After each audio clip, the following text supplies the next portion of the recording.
pessoal, bem-vindos. Eu sou a Renata Sotero, consultora da Elliott Scott, única consultoria especializada em recrutamento e seleção de média e alta gerência. E esse é o nosso Café das 10. A ideia é aquela pausa para o cafezinho, para a gente conversar sobre temas que sejam interessantes, que estão acontecendo nesse momento. Nós vamos trazer alguns convidados para participar e trocar essas ideias. Hoje está comigo o Eduardo Saig, que é o nosso diretor. E a nossa convidada é a Gabriela Fernandes, diretora de RH da Nokia. Bem-vinda, Gabi. Obrigado, Rê e Edu. Obrigado aí pela oportunidade. Sei que a gente está com as agendas bastante desafiadoras aí, né, nesse momento de crise, mas eu agradeço, é um privilégio estar com vocês. Pessoalmente, eu que acompanho as atividades aí, né, de vocês, então para mim é um grande privilégio estar batendo esse papo hoje. Muito bom. A gente vai conversar um pouco sobre a maneira que as empresas estão se reorganizando, né, nesse período, como é que vai ser a volta desse normal, para a gente trocar aí as melhores práticas. Vamos lá. Legal. Gabi, conta pra gente, como é que a área de RH se estruturou nesse momento de pandemia, de isolamento social, né? E que ações que vocês tomaram para que vocês se mantivessem próximos às pessoas ainda durante esse período? Legal. Rê, eu acho que a gente sempre, nos últimos anos, a gente falou muito do papel do RH no mundo VUCA, né? De muita volatilidade e incertezas e ambiguidades.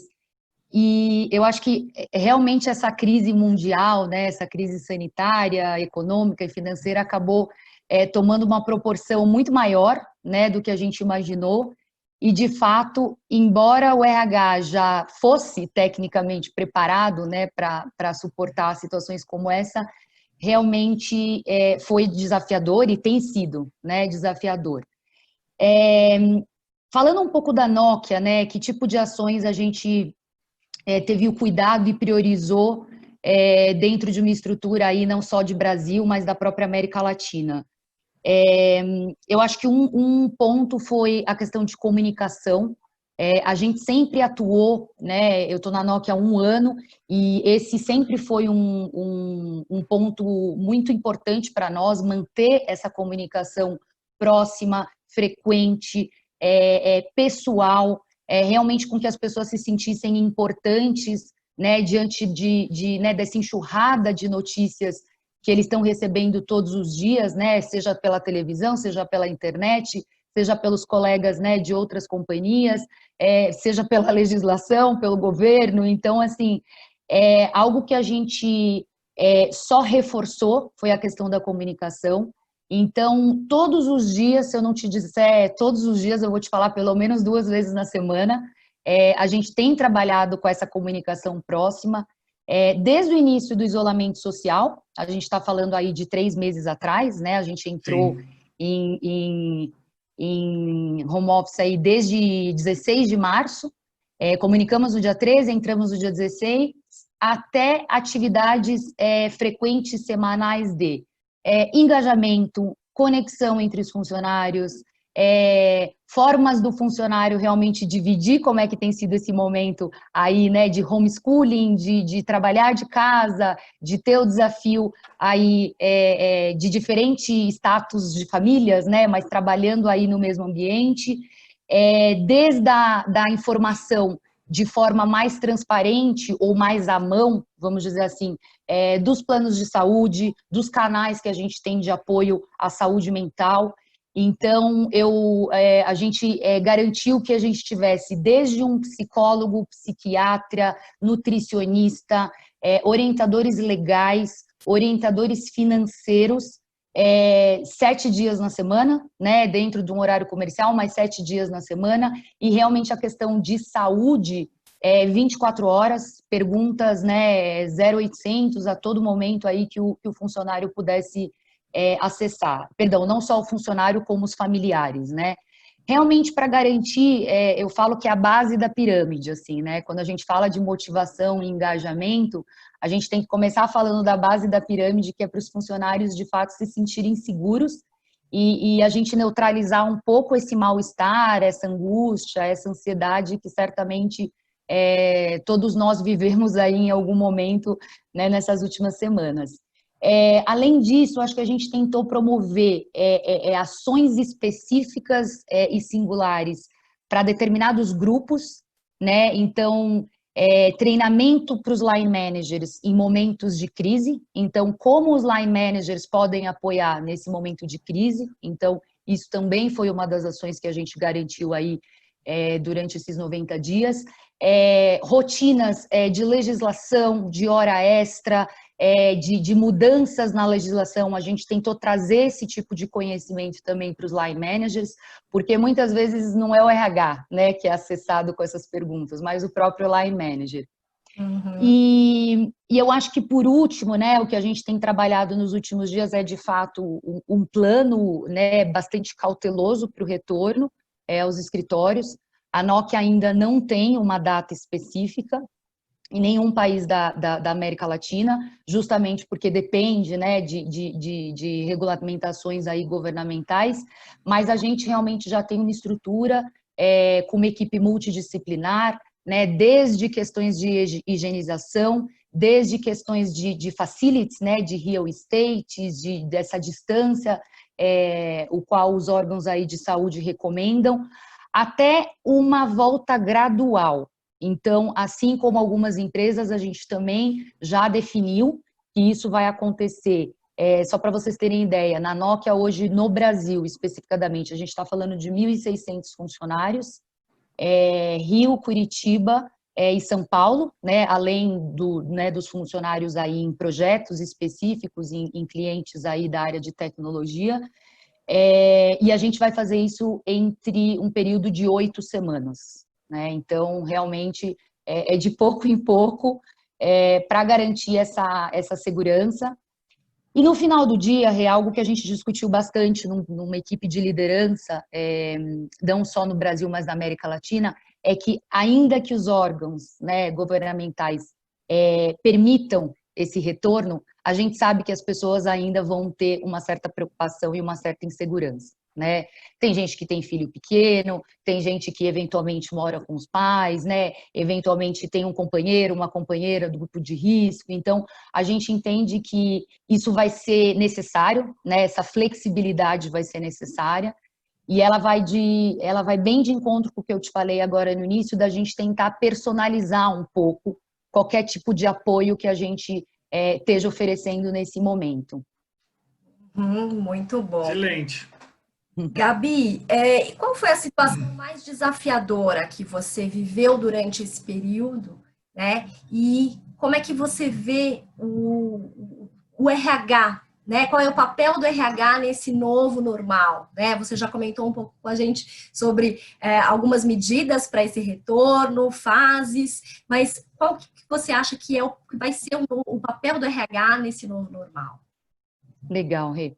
Olha, falando um pouco de situação desafiadora, eu acho que lidar com a velocidade de informação, né, que a gente teve, e eu falo que tudo que envolve pessoas, né, pode ser uma ação de saúde, segurança, pode ser uma ação de facilities, né, de escritórios, enfim, tudo que envolve pessoas no meio dessas decisões, o RH já é visto como aquele protagonista que deveria estar esclarecendo, né, ou comunicando aí medidas a meio toque de caixa, assim, porque realmente existe essa expectativa.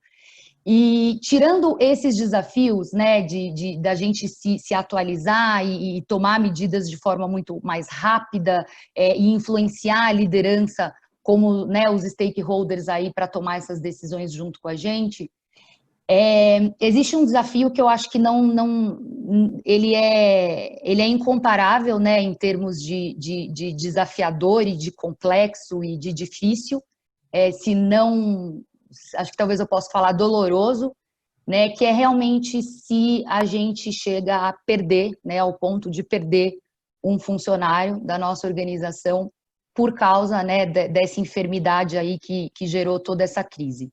Então, a gente viveu isso, evidentemente, né, até como uma questão aí de ética, não vou compartilhar, né, os dados desse nosso colaborador, em respeito à família, em respeito a nós, que também fomos família dele, né, durante muitos anos. Com certeza. Mas eu acho que não tem uma experiência mais dolorosa que essa, né, porque desde o envolvimento que a gente exerce, né, no momento em que esse funcionário já está, né, numa situação complicada, né, de fragilidade na saúde. A gente também tem, né, apoios de médicos, né, do trabalho que nos apoiam aí dentro da Nokia, que acompanharam, né, para não dizer pessoalmente, porque a gente não pode ter esse contato, mas assim, de estar acompanhando no hospital, né, de estar acompanhando ali junto com a família.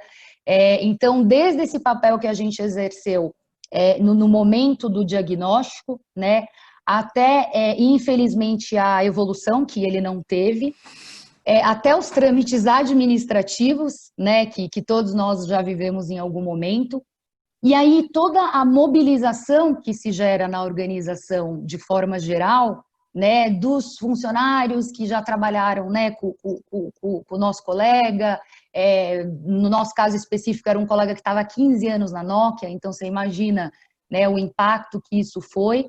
Tinha uma história. Pois é, e desde trâmites, né, burocráticos com os nossos parceiros na área de seguro de vida, de plano de saúde, né, de burocracias, né, que todos nós estamos preparados, mas nem tudo a gente sabe até que aconteça, né?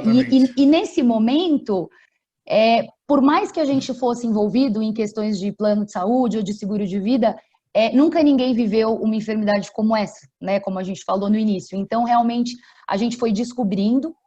E eu acho que o mais bacana, que ficou um pouco de takeaway para mim, Rê, já respondendo a tua pergunta em relação ao papel do RH nesse novo momento, o que mais foi levado em conta, né, não só da família, mas dos próprios funcionários, é realmente o quanto o RH se envolveu genuinamente, né, na causa desse nosso funcionário, o quanto o RH trouxe esse viés um pouco mais pessoal, né? A gente brinca que a gente não deve ser nem B2B nem B2C, a gente deve ser H2H, né? Human to human, né? People to people.